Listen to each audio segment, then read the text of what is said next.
It's Chester, hoping you are continuing to stay safe as things kind of start to reopen. One of the great things about being a puppet is I can still do some traveling. And recently I've been exploring places to see how they're handling their reopening, especially when it comes to zoos. So today we're going to take a look at the Fort Worth Zoo. Yay!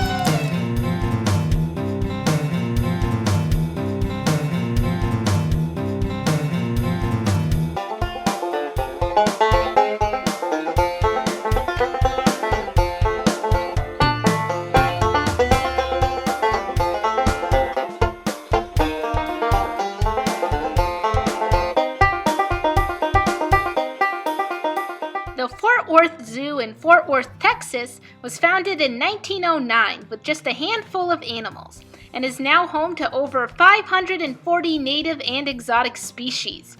The majority of the zoo is outside, and posted signs and directed pathways allow some freedom to wander the zoo while still practicing social distancing. There are a lot of animals to discover, so let's see what we can find.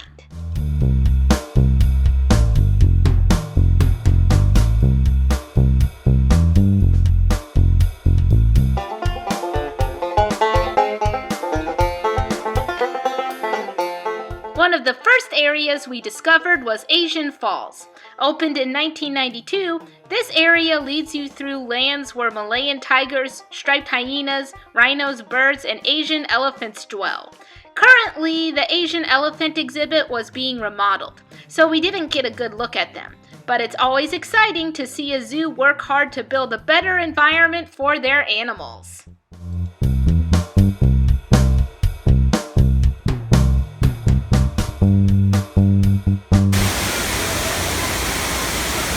So pretty.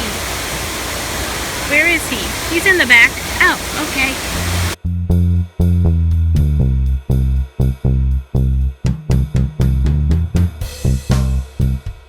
He's in the back taking a nap. Right on his back. That's the way you gotta do it. Just sleep on your back.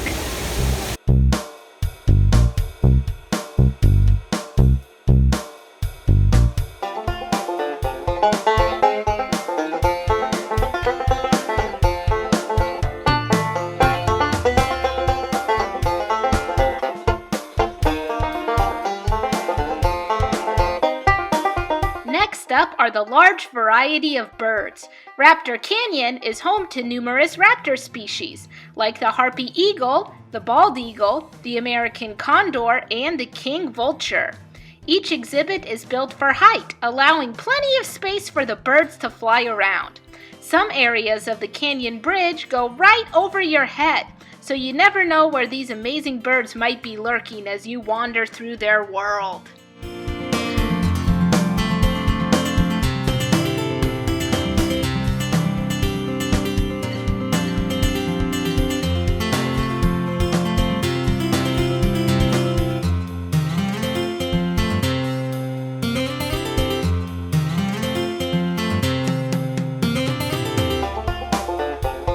This is a hyacinth macaw. Look at its pretty colors.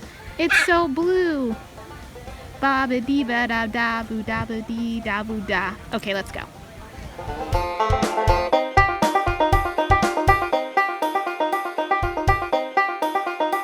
But these predatory hunters aren't the only birds around. The zoo is also home to various parrots, flamingos, penguins, and many more species. They're all scattered throughout various outdoor areas of the zoo, so it's a bit like going on a bird scavenger hunt when you're walking around. One of the more noticeable bird areas is Flamingo Bay, which has 3 of the world's 6 flamingo species, the Caribbean, the Chilean, and the lesser flamingos. The zoo has had great success with flamingo breeding, and has been the #1 flamingo breeding facility since 2002.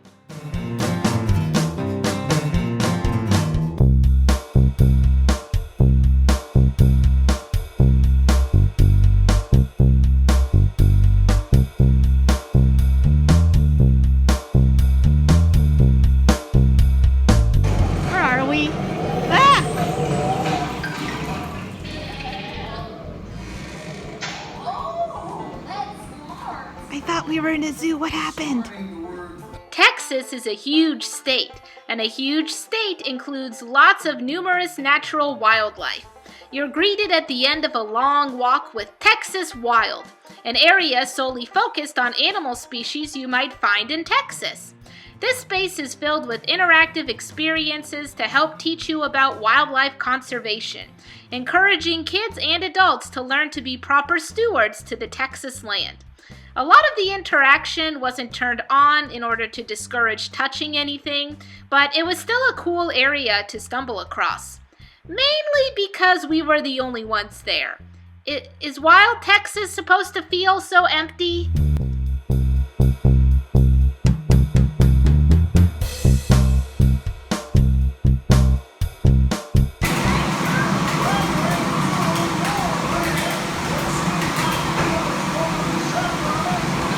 It's nice and cool in here. Where's all the fish? Eh. Come here, fishy. This thing is really heavy. Whoa.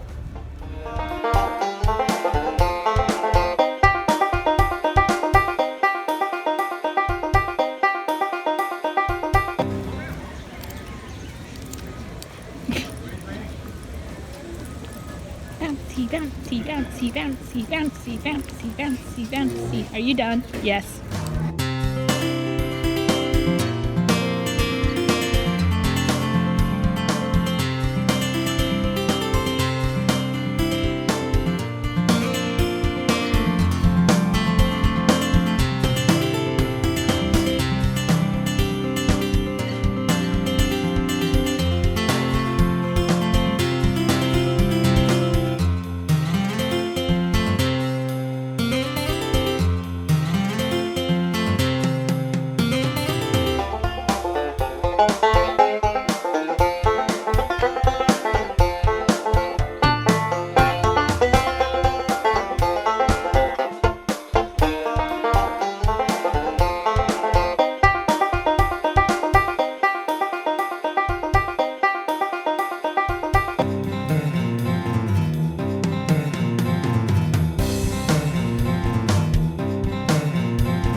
The tarantula, so fuzzy.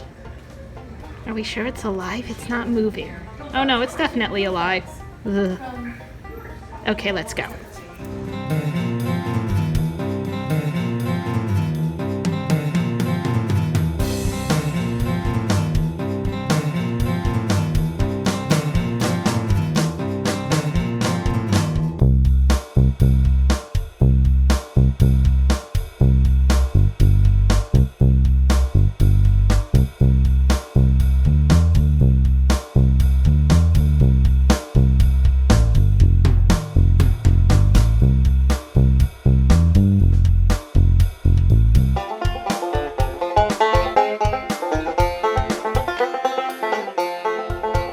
Next is my favorite place in the whole zoo, the Museum of Living Art, or MOLA for short.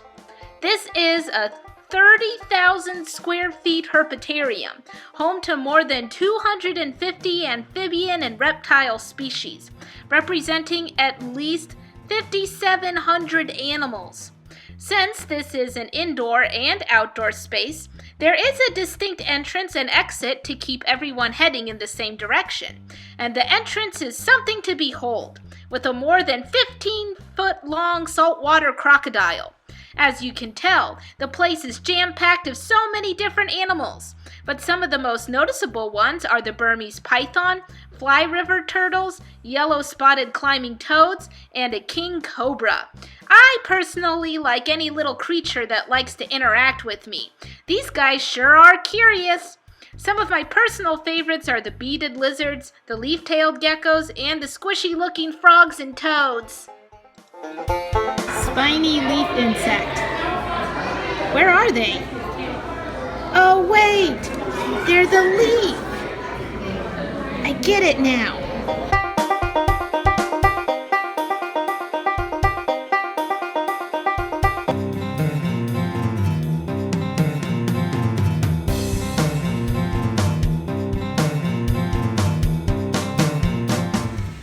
tortoises are huge. Do you think they would give me a ride? I think you have to ask him to move first. Oh, that might be hard.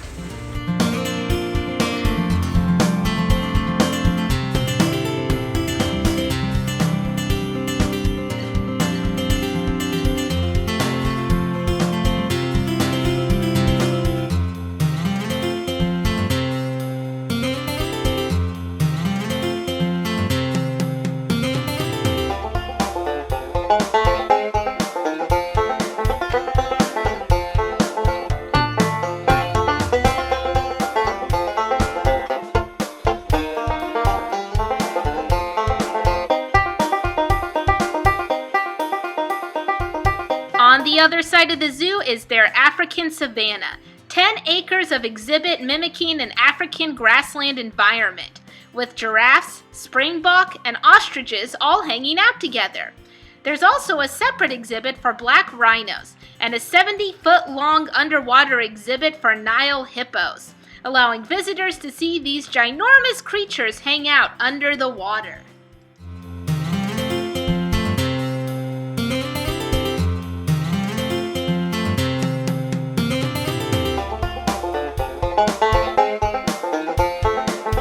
Whether it's a large mammal or a small, colorful reptile, the Fort Worth Zoo certainly has a huge variety to observe, and lots of space to enjoy the grounds safely. We'll leave a link in the description below if you want to check that out on their website. This is Chester D. Myers, excited to find more fun places and encouraging you to explore, but explore safely.